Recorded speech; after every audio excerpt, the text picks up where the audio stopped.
বন্ধুরা, আজ যদি তুমি মাত্র একটি ব্রত ঠিকভাবে করো তাহলে তোমার পুরো জীবনের ধারা বদলে যেতে পারে। শুনতে অবিশ্বাস্য লাগছে, কিন্তু এটাই সত্য। আজ মাঘ মাসের কৃষ্ণা একাদশী। ভারতীয় শাস্ত্রে বলা আছে এই একটি দিন 300 দিনের পুণ্যের সমান।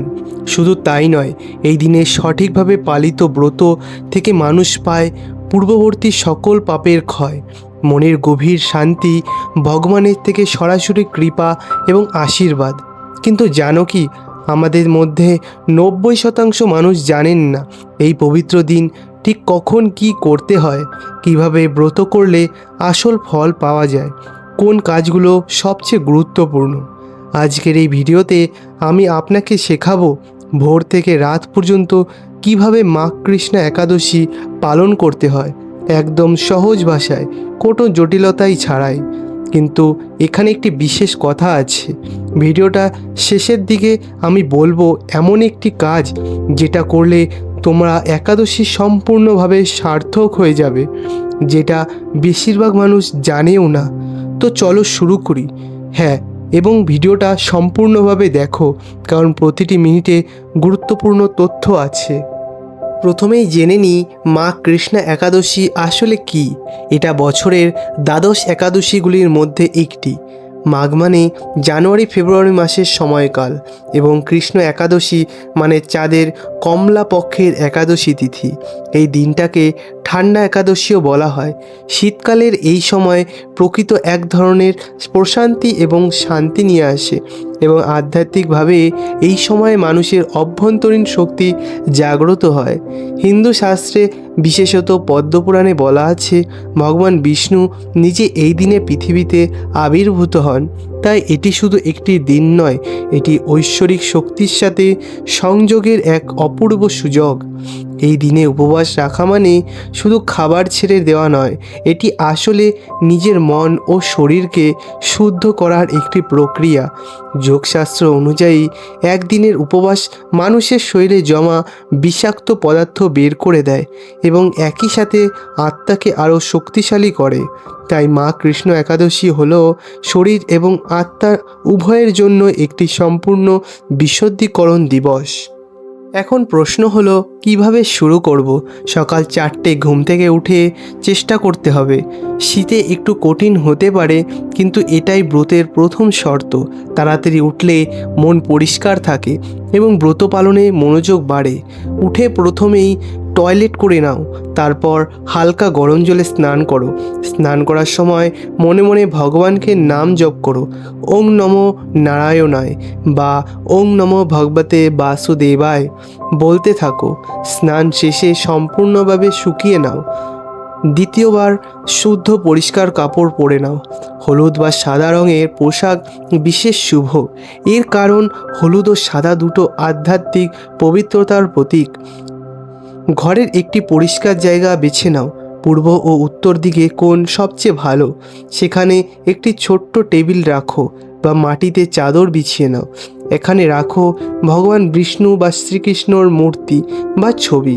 একটি পাত্রে তুলসী গাছ, ফুল রাখার জায়গা, প্রদীপ রাখার জায়গা। প্রথম কাজ হলো পুজোর স্থানে একটি প্রদীপ জ্বালানো। ঘি এবং সুতির সমন্বয়ে তৈরি প্রদীপ সবচেয়ে ভালো। প্রদীপ জ্বালানোর সময় মনে মনে বলবে, হে ভগবান বিষ্ণু, এই প্রদীপের আলো দিয়ে আমার মনের অন্ধকার দূর করো, আমাকে জ্ঞানের পথ দেখাও। এখন পূজা শুরু করো।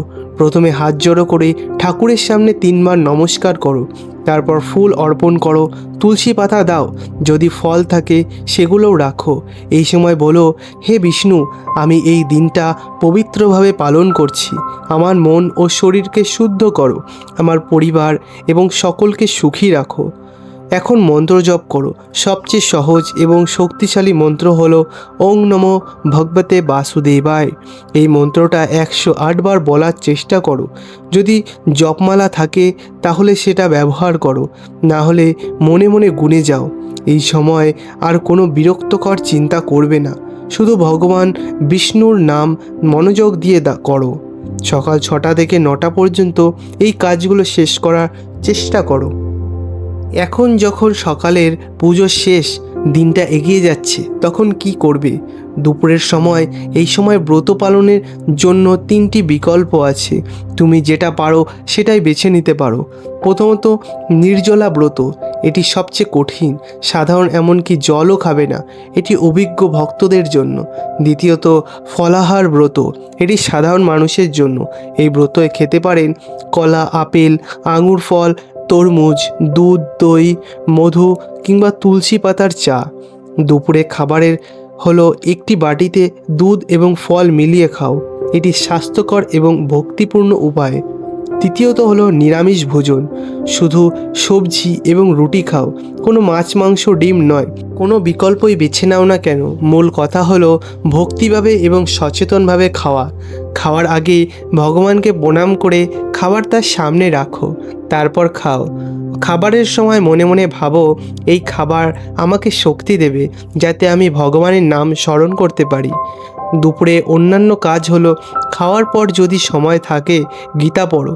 গীতার যে কোনো অধ্যায় বা শ্লোক যা বুঝো সেটাই পড়ো। গীতা পড়া মানে সরাসরি শ্রীকৃষ্ণের কথা শোনা। অথবা এই ভিডিওটি দেখো, ইউটিউবে অনেক ভক্তিমূলক এবং ধর্মীয় বিষয়বস্তু আছে, সেগুলো দেখো।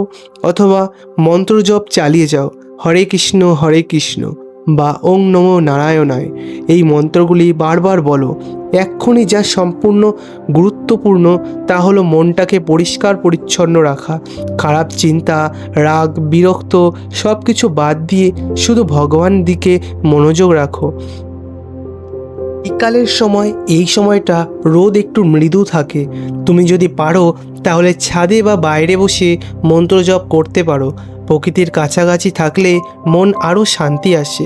বা একটি ভক্তি গান শোনো, রাধাকৃষ্ণের গান বা ভক্তিমূলক গান। এটি অত্যন্ত শক্তিশালী প্রভাব ফেলে মনের মধ্যে। সন্ধ্যার সময়, এটি দিনের সবচেয়ে পবিত্র সময়। সূর্যাস্তের সময়, এই সময় ফিরে আসে পুজোর স্থানে।